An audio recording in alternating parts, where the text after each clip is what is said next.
Hey everybody, welcome back to Ravenstead. It's time for another build. We're going to continue our Hidden Valley terrain tiles. This is tile number 4. It'll be the far corner of the back edge of the build.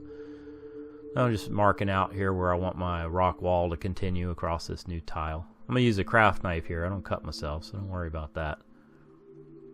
Make a little scoring cut here across the top, and then I'm going to break this off over the edge of my work table.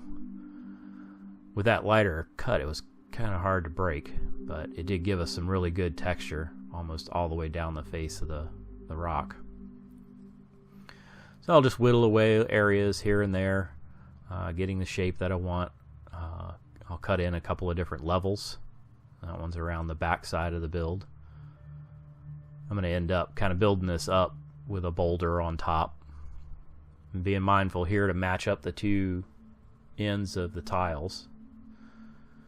So I'll get that carved in. We'll check our fit here. Still need to whittle away a little bit more, but we're almost there. Yeah, there we go. That's the boulder for the top, and then a couple of smaller ones there to break up that long edge along the bottom of the cliff wall. So before we glue these down, I'll do a little texturing. I'll texture the base with a ball of aluminum foil.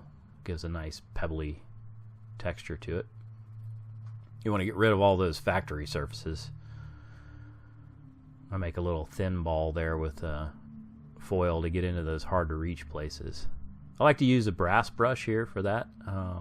It's a little softer than steel, doesn't cut as deeply.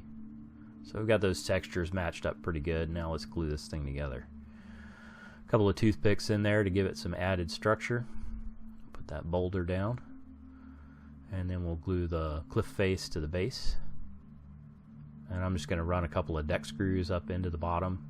That'll give it some stability and also gives the tile a little bit of weight. Doesn't get knocked around as easily. We're going to glue in some boulders here on the bottom edge of the cliff face.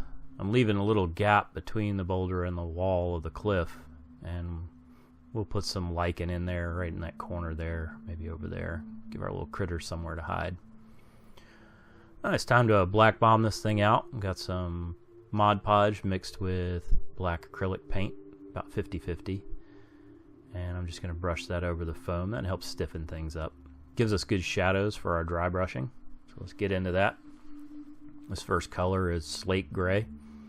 So I'll brush that over the whole piece, even daubing it down on the base. And then a medium gray, followed by parchment, which is a light tan. That gives us all those good highlights and deepens the shadows. A little bit of brown here and there, and then some medium green. I'll go in, give it that grassy undertone, mossy look. And it's time for some washes. So the first wash we'll put on is a burnt umber acrylic ink mixed with water, about 50-50. I do put a couple of drops of jet dry in my washes. That helps it flow, keeps the bubbles down. I'm going to wet out this whole piece with this one wash, and then go in with a little bit of bright green wash here and there. So I'm doing this wet on wet because I want all the colors to kind of blend in. Gives us a nice mottled, muted look. That's some Vallejo rust wash straight out of the bottle. I don't dilute that one. It looks pretty stark right now, but as it dries, it really blends in. Oh, there it is, all dried out. So I'm going to paint on some PVA glue straight out of the bottle there, and then put on a first layer of flocking. I'm going to use a fine flocking from Woodland Scenics. I'm intentionally leaving a few gaps in the glue because I want to go in and add in some different textured flocking next. So just tap off the excess, and that's a good base coat. Now we need to build up our textures. So I'll just dab in this glue here in the open spots, and I'm using my homemade mix of preserved moss and flower flocking. I grind that up pretty fine. Sprinkle that on, tap it into a few places, and that gives us a little bit more texture. And then we're going to go in with some medium flocking, another Woodland Scenics product, and just keep building up those textures. So I'm going to use this time some watered down PVA glue, about 50-50. Sprinkle on that medium flocking. Press it down just a little bit, and then knock off the excess. There we go. Now it's time for some foliage. Put some bushes and grass in. Little clump foliage going in here and there. Don't forget about the back side of your builds there. That's a nice big bush there. A little bit of lichen in those gaps that we left.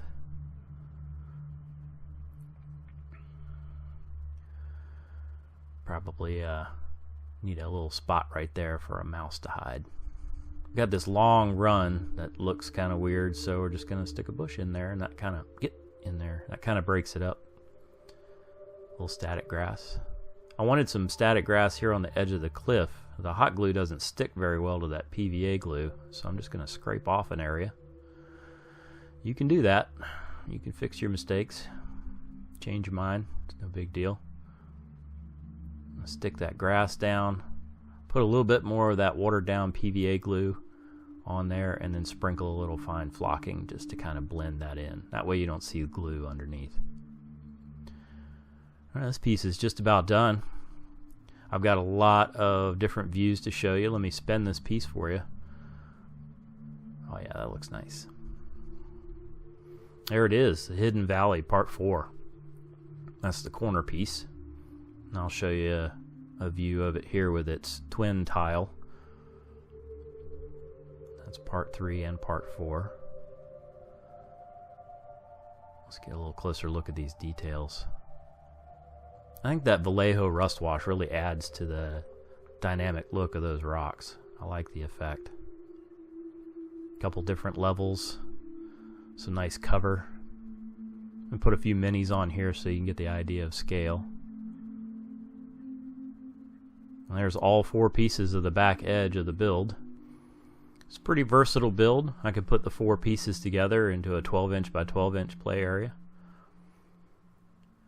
Appreciate you guys watching another video. Leave me a comment down below. I'd love to hear from you. Make sure you check out our Patreon page too. See you on the next video. Thanks.